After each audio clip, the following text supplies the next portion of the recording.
कर्नाटका गुलबर्गा शहर में राम सेना के आंदोलन स्वामी ने मीडिया के नुमाइंदों से बात करते हुए 11 नवंबर 2025 को हुए दिल्ली के लाल किले ब्लास्ट को लेकर कांग्रेस और all India Congress committee president Mallikarjun खड़गे पर कई सवालियात निशान लगाए कि आरएसएस को लाठी लेकर रूट मार्च करने नहीं देंगे तो फिर जैश ए मोहम्मद के दहशतगर्द बॉम्ब कैसे लेकर आए।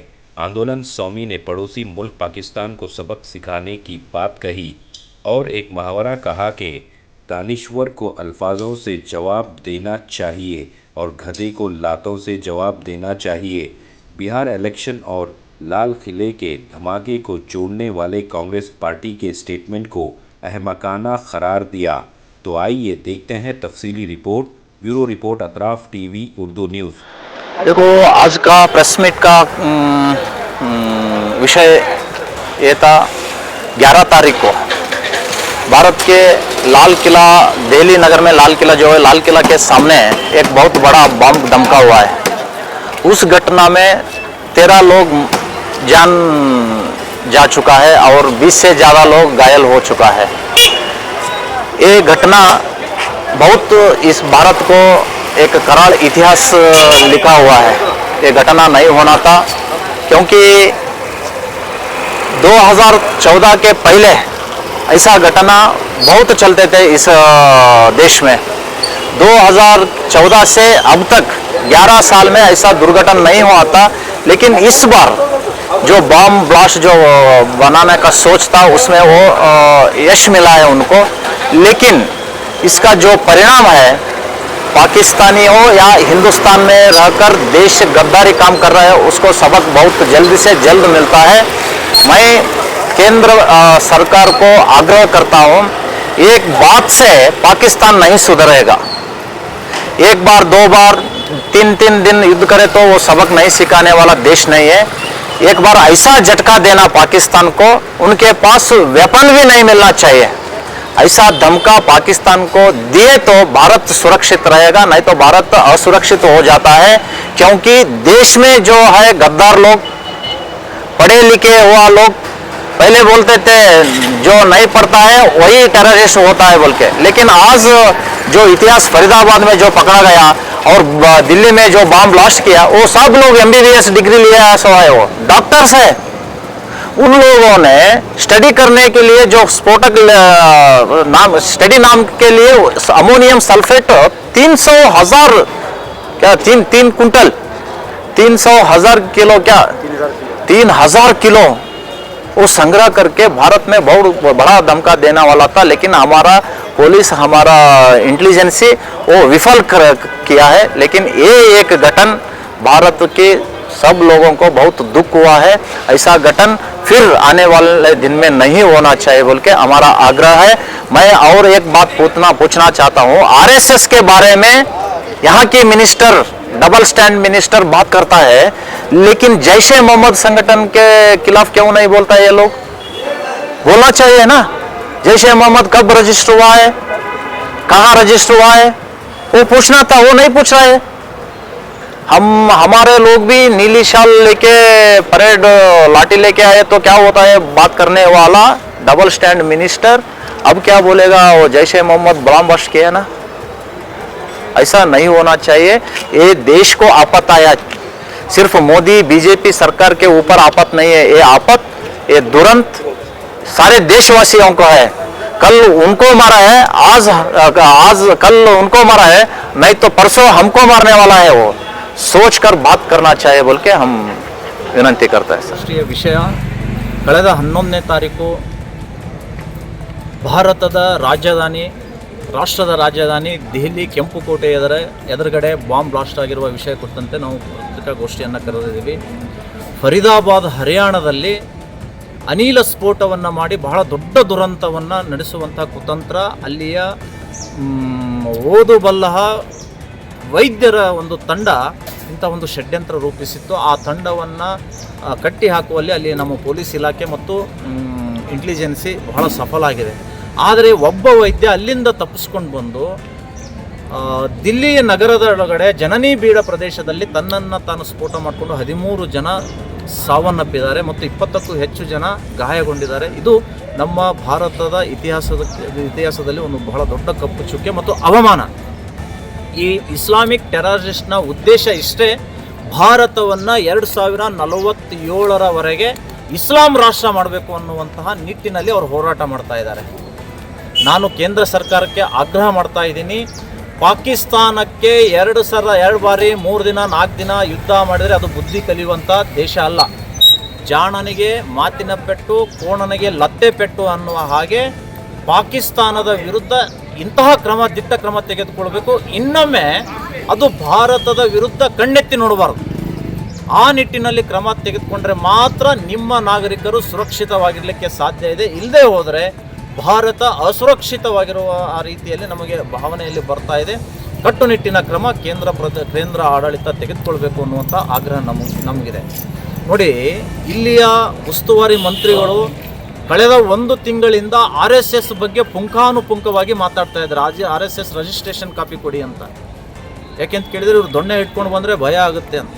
ಬಾಂಬ್ ಹಿಡ್ಕೊಂಡು ಬಂದ್ರಲ್ರಿ ಜೈಷ್ ಎ ಮೊಹಮ್ಮದ್ ಸಂಘಟನೆಯವರು. ಖರ್ಗೆ ಅವರೇ, ಈ ಜೈಷ್ ಎ ಮೊಹಮ್ಮದ್ ಸಂಘಟನೆ ಯಾವಾಗ ರಿಜಿಸ್ಟರ್ ಆಗಿದೆ ಅಂತ ನಿಮ್ಮ ಬಾಯಿಂದ ಬರುತ್ತಾ? ನೀಲಿ ಶಾಲ್ ಹಾಕೊಂಡು ಬಂದು ನಾವು ದೊಣ್ಣೆ ಇಟ್ಕೊಂಡು ಬಂದರೆ ಏನಾಗುತ್ತೆ ಅಂತ ಪ್ರಶ್ನೆ ಮಾಡ್ತೀರಿ. ಈಗ ಜೈಷ್ ಎ ಮೊಹಮ್ಮದ್ ಅವರು ಬಾಂಬ್ ಇಟ್ಕೊಂಡು ಬಂದಿದ್ದಾರಲ್ಲ, ನೀವೇನು ಇಟ್ಕೊಂಡು ಹೋಗ್ತೀರಿ? ಈಗ ದೇಶದ ಸುರಕ್ಷೆ ದೃಷ್ಟಿಯಲ್ಲಿ ನೀವು ಜೈಷ್ ಎ ಮೊಹಮ್ಮದನನ್ನು ಆ ಸಂಘಟನೆಯನ್ನು ತೆಗಳ್ತಾ ಇಲ್ಲ. ನೀವು ಒಂದಾಗಿ ಒಗ್ಗಟ್ಟಾಗಿ ಹೋರಾಟ ಮಾಡಬೇಕಾಗಿದೆ. ಇವತ್ತು ಜೈಷ್ ಎ ಮೊಹಮ್ಮದ್ ಉಗ್ರ ಸಂಘಟನೆಯ ಹೋರಾಟ ಬರೀ BJP RSS ಮೇಲೆ ಅಲ್ಲ. ಮೊನ್ನೆ ಅವ್ರನ್ನ ಸಾಯಿಸಿದ್ದಾರೆ, ನಾಳೆ ನಮ್ಮನ್ನು ಸಾಯಿಸ್ಬೋದು. ಅದನ್ನು ಗಮನದಲ್ಲಿಟ್ಕೊಂಡು ಖರ್ಗೆ ಅವರು ಮಾತಾಡಬೇಕು ಅನ್ನುವಂಥದ್ದು ನಾನು ಹೇಳ್ತಾ ಇದ್ದೀನಿ. ಈ ರೀತಿಯ ಡಬಲ್ ಸ್ಟ್ಯಾಂಡ್, RSSಗೊಂದು ನಿಲುವು, ಜೈಷ್ ಎ ಮೊಹಮ್ಮದ್ ಸಂಘಟನೆಗೆ ಒಂದು ನಿಲುವು, ಇದು ಸರಿಯಾದ ಕ್ರಮ ಅಲ್ಲ. ಡಬಲ್ ಸ್ಟ್ಯಾಂಡ್ ಮಿನಿಸ್ಟರ್ ಆಗೋದನ್ನು ನೀವು ಬಿಡಬೇಕು ಅಂತ ನಾನು ಈ ಮೂಲಕ ತಿಳಿಸ್ತೀನಿ. ಖರ್ಗೆ ಅವ್ರ ಮಾತಿಗೆ ಎಲ್ಲಿಯೂ ಕೂಡ ಬೆಲೆ ಇಲ್ಲ. ಸುಮ್ಮನೆ ಅವರು ಪ್ರಚಾರಕ್ಕಾಗಿ ಮಾತಾಡ್ತಾ ಇದ್ದಾರೆ ಹೊರತು ಅವರು ಯಾವುದೂ ಕೂಡ ಇಂಪ್ಲಿಮೆಂಟ್ ಆಗ್ತಾ ಇಲ್ಲ. RSSನ್ನು ನಾವು ನಮ್ಮ ಕ್ಷೇತ್ರದಲ್ಲಿ ನಾವು ಪರೇಡ್ ಮಾಡೋಕ್ಕೆ ಬಿಡೋದಿಲ್ಲ ಅಂತ ಹೇಳಿದ್ರು. ಇವತ್ತು ಕೋರ್ಟೇ RSSನ ಪರೇಡ್ಗೆ ಅನುಮತಿ ಕೊಡುವಂತಹ ಎಲ್ಲ ಲಕ್ಷಣಗಳು ಕಾಡ್ತಾ ಇದ್ದಾವೆ. ಮನಮೋಹನ್ ಸಿಂಗ್ ಅವರು ರಾಜೀನಾಮೆ ಕೊಟ್ಟರ 10 ಜನ ಟೆರರಿಸ್ಟ್ಗಳು ಮುಂಬೈ ನುಗ್ಗಿ ಬಾಂಬ್ ಬ್ಲಾಸ್ಟ್ ಮಾಡಿ 167 ಜನರನ್ನು ಕೊಂದು ಹಾಕಿದರು. ಮನಮೋಹನ್ ಸಿಂಗ್ ಅವರು ರಾಜೀನಾಮೆ ಕೊಡಲಿಲ್ಲ. ಅದ್ರ ಬದಲಿಗೆ ಕಾಶ್ಮೀರದ ಪ್ರತ್ಯೇಕವಾದಿಗಳು ಪಾಕಿಸ್ತಾನಕ್ಕೆ ಜಿಂದಾಬಾದ್ ಅನ್ನೋರನ್ನು ಮನೆಗೆ ಕರೆಸಿ ಇವರು ಭೇಟಿಯಾದರು ಮನಮೋಹನ್ ಸಿಂಗ್ ಅವರು. ಅದನ್ನು ಅರ್ಥ ಮಾಡ್ಕೊಳ್ಳೋಕೆ ರಾಜೀನಾಮೆನೇ ಪರಿಹಾರ ಅಲ್ಲ. ಇವರೆಲ್ಲರೂ ಸೇರಿ ನೋಡಿ ರಾಜೀನಾಮೆ ಕೊಡು ಅಂತ ಹೇಳ್ತಾರೆ, ಪಾಕಿಸ್ತಾನಕ್ಕೆ ಪಾಠ ಕಲಿಸಿ ಅಂತ ಯಾಕೆ ಹೇಳ್ತಾ ಇಲ್ಲ ಇವರು? ಟೆರರಿಸ್ಟ್ಗಳು ವೈದ್ಯರಾಗಿದ್ದಾರೆ, ಇದು ಖಂಡನೀಯ. ಯಾವ್ಯಾವ ಯೂನಿವರ್ಸಿಟಿಯಲ್ಲಿ ಇಂಥ ಟೆರರಿಸ್ಟ್ಗಳಾಗಿದ್ದಾರೆ, ಇದ್ರ ಮೂಲ ಹುಡುಕಿ ಅಂತ ಯಾಕೆ ಹೇಳೋದಿಲ್ಲ ಖರ್ಗೆ ಅವರು? ಅದನ್ನು ಹೇಳಬೇಕಲ್ಲ. ಪ್ರತಿಯೊಂದು ನಕಲಿ ವೈದ್ಯರನ್ನು ಪತ್ತೆ ಹಚ್ಚಿ ಅಂತ ಹೇಳಬೇಕಲ್ಲ. ಬರೀ ರಾಜೀನಾಮೆ ಕೊಟ್ಟರೆ ಮುಗಿದೋಯ್ತಾ? ಇದರ ಹಿನ್ನೆಲೆ ಕುರಿತಂತೆ, ಟೆರರಿಸ್ಟ್ಗಳ ಸಪೋರ್ಟರ್ಸ್ ಕುರಿತಂತೆ ಖರ್ಗೆ ಅವರು ಮಾತಾಡಲಿ ಅನ್ನುವಂಥದ್ದು ನನ್ನ ಎಲೆಕ್ಷನ್ ಮುಂಚೆನೇ ಇವರು ಬಾಂಬ್ ಬ್ಲಾಸ್ಟ್ ಅಂದರೆ BJP ಕೈವಾಡನ ಇದು? BJP ಕೈವಾಡ. 60 ವರ್ಷ ಇಸ್ಲಾಮಿಕ್ ಟೆರರಿಸ್ಟನ್ನು ಪಾಲನೆ ಪೋಷಣೆ ಮಾಡಿದವರು ಯಾರು? ಆತ್ಮಾವಲೋಕನ ಮಾಡ್ಕೊಳ್ಳಿ ಖರ್ಗೆ ಅವರು, ಕಾಂಗ್ರೆಸ್ನವರು. ಪಾಕಿಸ್ತಾನ ಇಬ್ಬಾಗ ಮಾಡಿ ಟೆರರಿಸ್ಟ್ ದೇಶ ಸೃಷ್ಟಿ ಮಾಡಿದವರು ಇವರು ಕಾಂಗ್ರೆಸ್ನವರು. ಆಯಿತು, ಬಿಹಾರ್ ಎಲೆಕ್ಷನ್ ಮುಂಚೆ 1 ದಿನ ಮುಂಚೆನೇ ಅವರು ಅಲ್ಲಿ ಬಾಂಬ್ ಬ್ಲಾಸ್ಟ್ ಮಾಡಿದ್ದಾರೆ. ಅದರ ಒಂದು ಲಾಭ ಪಡಿಬೇಕಂದಿದ್ರೆ ಇವರೊಂದು 15 ದಿವಸ ಮುಂಚೆನೇ ಬಾಂಬ್ ಬ್ಲಾಸ್ಟ್ ಮಾಡ್ಬೋದಾಗಿತ್ತಲ್ಲ. ಒಂದೇ ದಿನ ಇರಬೇಕಾದ್ರೆ ಯಾಕೆ ಬಾಂಬ್ ಬ್ಲಾಸ್ಟ್ ಮಾಡಿದರು? ಆಯಿತು, ಅದು ಒಪ್ಕೊಳ್ಳೋಣ. ಕರ್ನಾಟಕದಲ್ಲಿಯೂ ಕೂಡ ಚುನಾವಣೆ ಆಯ್ತು, 23ರಲ್ಲಿ ಬಾಂಬ್ ಬ್ಲಾಸ್ಟ್ ಆಯ್ತಾ? ತಮಿಳುನಾಡಿನಲ್ಲಿ ಚುನಾವಣೆ ಆಯ್ತು, ಅಲ್ಲಿ ಬಾಂಬ್ ಬ್ಲಾಸ್ಟ್ ಆಯ್ತಾ? ಆಂಧ್ರ ತೆಲಂಗಾಣದಲ್ಲಿ ಚುನಾವಣೆ ಆಯ್ತು, ಅಲ್ಲಿ ಬಾಂಬ್ ಬ್ಲಾಸ್ಟ್ ಆಯ್ತಾ? ಇವ್ರ ಮಾತುಗಳು ಬಾಲಿಶತನದಿಂದ ಕೂಡಿದಾವೆ. ತಳಬುಡ ಇಲ್ಲದಂತಹ ಇವ್ರ ಮಾತುಗಳಿಗೆ ಮರ್ಯಾದೆ ಇಲ್ಲ. ಅದಕ್ಕೇನೆ ಇವರಿಗೆ ಯಾರು ಅಸ್ಸಾಂನ ಮಂತ್ರಿ ಹೇಮಂತ್ ಬಿಸ್ವಾಸ್ ಅವರು ಒಂದು ಒಳ್ಳೆ ಪ್ರಶಸ್ತಿ ಕೊಟ್ಟಿದ್ದಾರೆ, ಫಸ್ಟ್ ಕ್ಲಾಸ್ ಇಡಿಯಟ್ ಅಂತ. ಇನ್ನಾದರೂ ಸುಧಾರಿಸ್ಕೊಳ್ಳಿ. ಈ ರೀತಿ ಮಾತಾಡಿ ಕುಖ್ಯಾತಿ ಗಳಿಸೋದು ಬೇಡ, ಪ್ರಖ್ಯಾತಿ ಆಗ್ರಿ, ಒಳ್ಳೆ ಕೆಲಸ ಮಾಡಿ. ನೀವು ಈ ಥರ ಮಾತಾಡಿ ಇಡೀ ದೇಶದಲ್ಲಿ ಕುಖ್ಯಾತ ನಾಮವನ್ನು ನೀವು ಗಳಿಸ್ಕೊಳ್ತಾ ಇದ್ದರೆ ಇದು ಸರಿಯಲ್ಲ, ನಿಮಗೆ ಶೋಭೆ ತರುವಂಥದ್ದಲ್ಲ.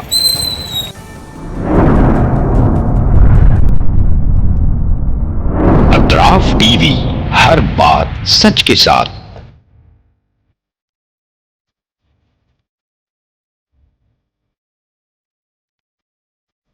इस न्यूज को स्पॉन्सर किया है हिंदुस्तान में रियासत कर्नाटका के तारीखी शहर गुलबर्गा में Syed Bare educational and charitable trust एक फ़कीदुल मिसाल तालीमी कहकशां है, जिसके दामन में मुख्तलिफ दरख्शां सितारे मौजूद हैं जो बरसों से जहालत की तारीखी में शबो रोज़ इल्म की रोशनी फैला रहे हैं।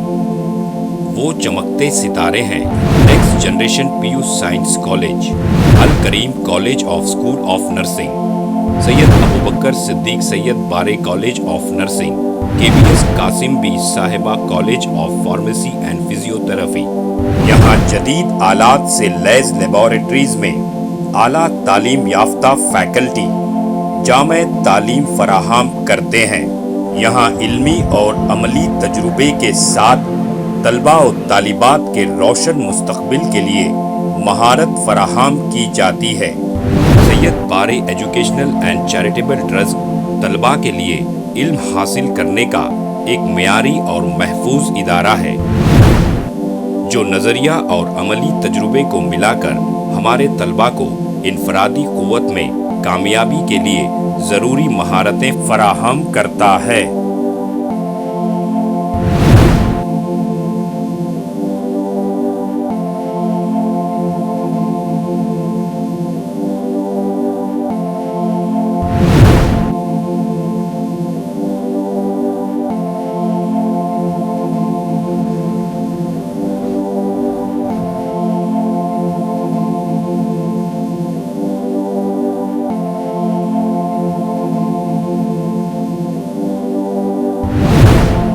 तलबा और तालिबात की आमद और रफ्त के लिए यहाँ बसेस का बेहतरीन इंतज़ाम है। अपने बच्चों का मुस्तकबिल रोशन करने के लिए Syed Bare educational and charitable trust के स्कूल्स एंड कॉलेजेस में दाखिला करवाएं। नाजरीन, आज हमारे सामने तशरीफ़ फरमा है शहर गुलबर्गा की खदावर और हमागीर शख्सियत माहिर तालीम Syed Bare educational and charitable trust के चेयरमैन जनाब सैयद अब्दुल रहीम सैयद बारे। अस्सलाम वालेकुम वरहमतुल्लाहि वबरकातुहू। बिस्मिल्लाहिर्रहमानिर्रहीम। मैं सैयद अब्दुल रहीम सैयद बारे, chairman Syed Bare educational and charitable trust Gulbarga, बादशाहों और जिम्मेदार वालिदैन से मेरी आजीज़ाना गुजारिश है कि वो अपने बच्चों और बच्चियों को का दाखिला हमारे स्कूलों और कॉलेजों में करवा के उनका मुस्तकबिल रोशन करें। SAR फैंटेसी वाटर पार्क, सारे फैमिली का एंटरटेनमेंट, पिकनिक, हॉलिडे, वेकेशन, सबके लिए बेहतरीन वाटर पार्क। आप भी आइए, सबको लाइए। SAR fantasy water park.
Address: Veerna Kapur, near Gaushavali Dargah, KGF, Karnataka. Contact details: 9483444290, 9480107826.